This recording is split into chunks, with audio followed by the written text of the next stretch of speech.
And we see the basic crux of all reality comes down to the natural sixth stabilizing the tonic chord, becoming the flat sixth of the key, which happens to be the flat ninth of the 5 chord. And we hear that away from home hardcore, wanting to pull us back home.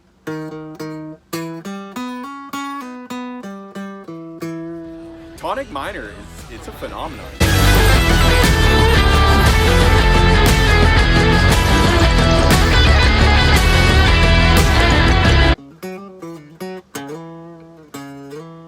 What's that? That's the major sixth, okay? The tonic minor is defined as the minor scale that has the major sixth in it. So there's multiple scales that have the major sixth in it that are minor scales, but we'll get to that in a second. More importantly, you need to understand that the major sixth, whether it's a minor key or a major key, the major sixth is a stabilizing note.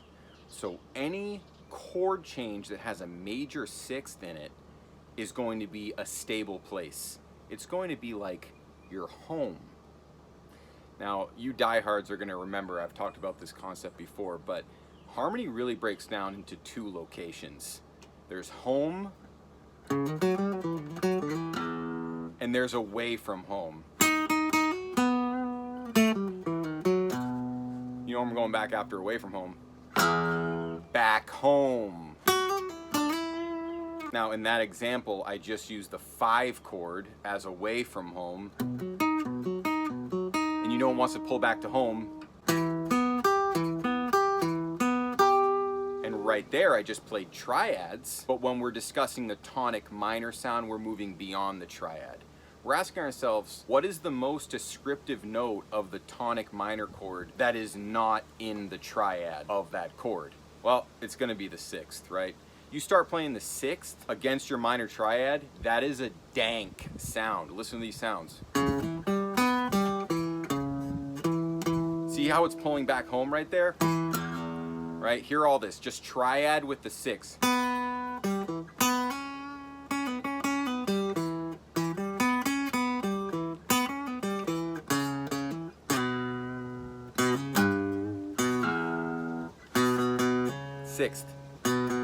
Sixth against that 3rd. Obviously the flat 3rd.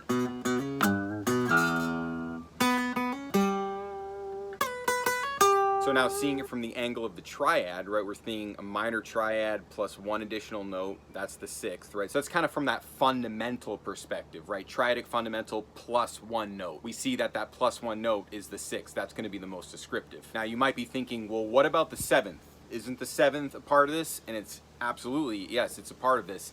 But now here things get a little bit more complex. And the fact that I'm even explaining this is missing the point, because you don't even need to really think this granularly to make beautiful music. But I'm going to explain it. So how do the 7ths work in tonic minor?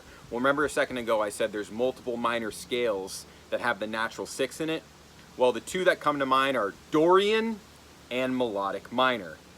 But for practical purposes, I'm going to use those interchangeably.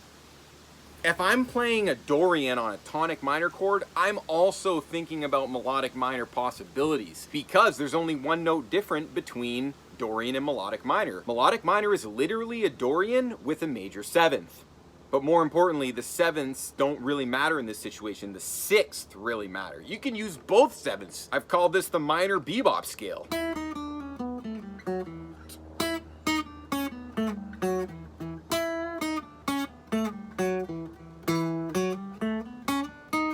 Not to be confused with the cosmic blues scale.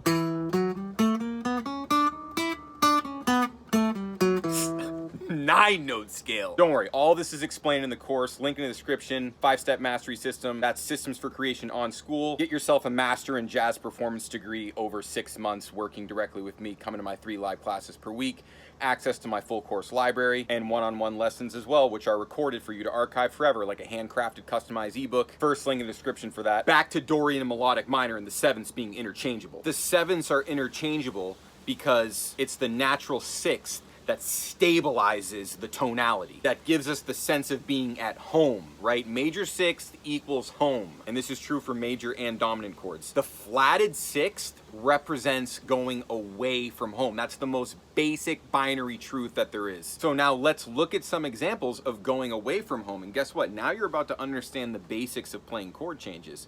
We're gonna do a 1, 5, 1, 5, 1. So it's a 2-bar vamp where it's E minor and then B7. And we're gonna see how the flatted 6th degree of the E minor scale, which becomes the flatted 9th of a B7, right? The 5 chord of this key, that note in particular, the flatted 9th, represents the movement from home to away from home. So first we'll hear this and then we gotta cut it a notch deeper because there's more to explain here. So here's that 2-bar vamp. E minor 4 beats, B7 4 beats. 3, 4.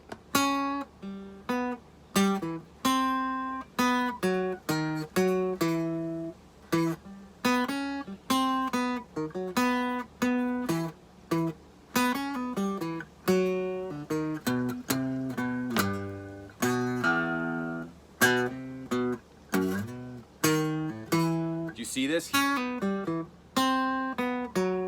playing a B major triad with a C on it, right? So there's the C, that flat 9, there's that first inversion B, right? And I'm just seeing some voice leading here on the fretboard, right? Like I see this little grip for the good old tonic minor grip. There's the 6th, there's the triad of the tonic minor, and then this 6 goes down a half step, becomes the flat 9 of the 5 chord, and then it just happens to be that first inversion triad right in this little sweet spot. Right, so I have this little area, I can play this entire progression, and I can start to become familiar with that home away from home duality and start to gain some control over it. Now the implications of home away from home are such that away from home is many places. It is not just the 5 chord, but 5 chord is the penultimate location. When you play the 5 chord, the next place you're going is home, unless there's a deception, and deception is classic. But as a first principle, you can take it to the bank that your 5 chord is likely going to be the penultimate chord in any progression. So before your 5 chord, you can hit all kinds of different chords. That's why in practice form 1, we just hit the chord that's a half step above the 5 chord, just to make it a little bit more interesting. And of course, you might have noticed in this example, we're playing practice form 1 in the key of E, so I can hit the open string mentality going. And that's why we have the C.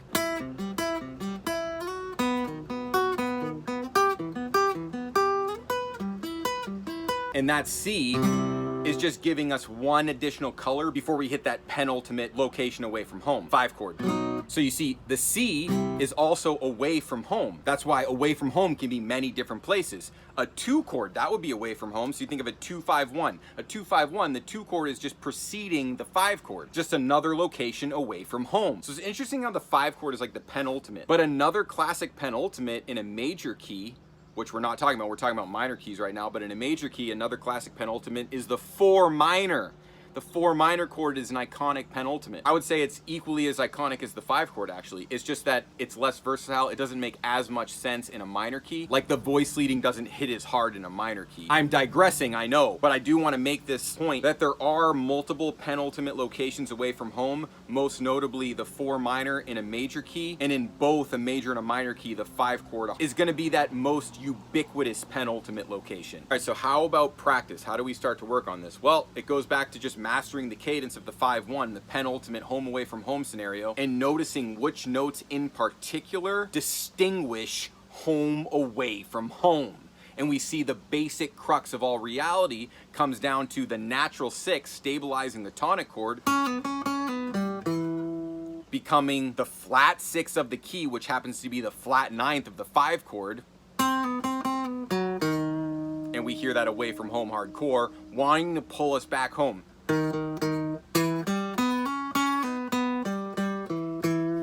Tonic minor it's a phenomenon. It is a phenomenon. I get a lot of questions from students about tonic minor. It's very confusing the way that traditional theory has led all of us to believe that Aeolian should be the tonic minor, man. But Aeolian has a flat 6 in it. Like, what is happening? How did this happen? Just like with Ionian. Everyone's like, oh, Ionian, like the major scale, the most ubiquitous, the most stable. Wrong, not the most stable.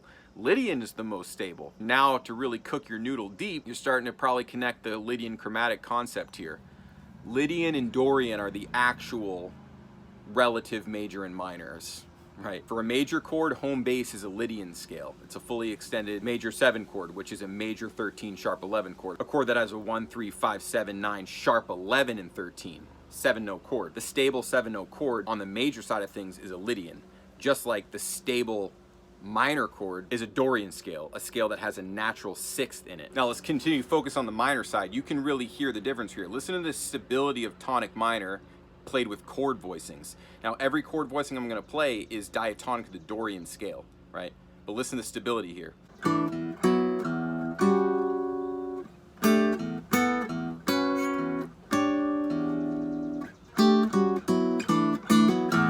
Hear what I'm doing?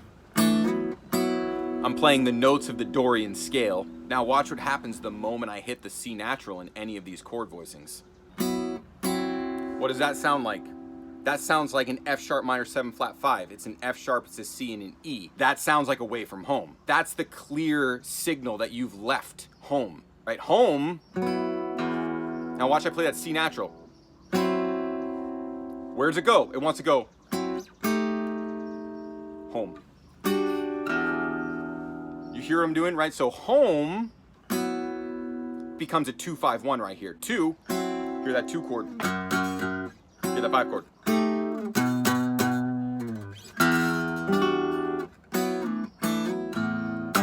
Are you starting to see what's going on here? I'm gonna link the original video of this concept in the description. I called it binary tonality. I really think that's a good way to think because it all boils down to home, away from home. Understanding that home is defined by a natural 6th in a major key, in a minor key, and in a dominant key. We'll talk about this in another video, the tonic dominance. We got tonic minor, we've got tonic major, and we've got tonic dominance. Oh no. We've been doing some epic research in the school lately, and that's where you get access to the 5-step mastery system, my 3 live classes a week, one-on-one lessons. By the way, for those 3 live classes per week, of course those are not mandatory, those are my office hours. When you come into the school, we make a schedule that works for you. Ask any of the students right now, they'll tell you it's the greatest investment they ever made in their entire lives. Really crack some kind of code or something, like, and you like word it in a way that's very understandable. I'm really impressed with this program. I'm really impressed with your accessibility too. Very impressed. No, yeah, it's great. Yeah. The turbo booster is great. No one has been able to explain that to me. No one. It's starting to click definitely in the brain because it's definitely different than anything I've done, but that's really what you need to break through, like those plateaus of being stuck, because there's so many people posting all the same stuff. Yeah. But you don't learn how to apply it practicing that stuff, and it's starting to click now that we have a process to practice it in, and then you see the end goal as you just move slightly up your little process of practicing and adding and taking away some of that first stuff, and it just keeps moving. I can see where everything is going from all of this basic stuff. All credit to you guys. I went through so many like music books, theory, all kinds of stuff like that, and they all approach it from like a similar place that at times, especially when you're first learning it, seems like unobtainable. But the way that you guys lay it out has been the opposite of that. It's like, okay, now I'm seeing like what's really going on here. It's just a different angle that's like so much more clear, at least to me, you know. So if you're serious about comprehensive musical mastery as a guitarist, that school is the #1 best place for you to be. Like I said, first link in the description, and I'll go ahead and tell you what the next video is going to be called. Why I charge $275 for 1 guitar lesson. And I'll tell you right now, it's a simple answer. It's because it only takes me 1 lesson to make the entire path of musical development 1000% clear. In 1 lesson, I can show you every single step you need to take to reach the highest level of musical proficiency that anyone is capable of. In 1 lesson, I can do that. So you can see that, yeah, I'm still undercharging, and I will continue to undercharge probably for maybe 6 more months. So the basic path you'd follow, what I'd recommend for you to do right now is the first thing you would do is just get the 1 lesson, right? Because that's the lowest commitment, one-time payment, right?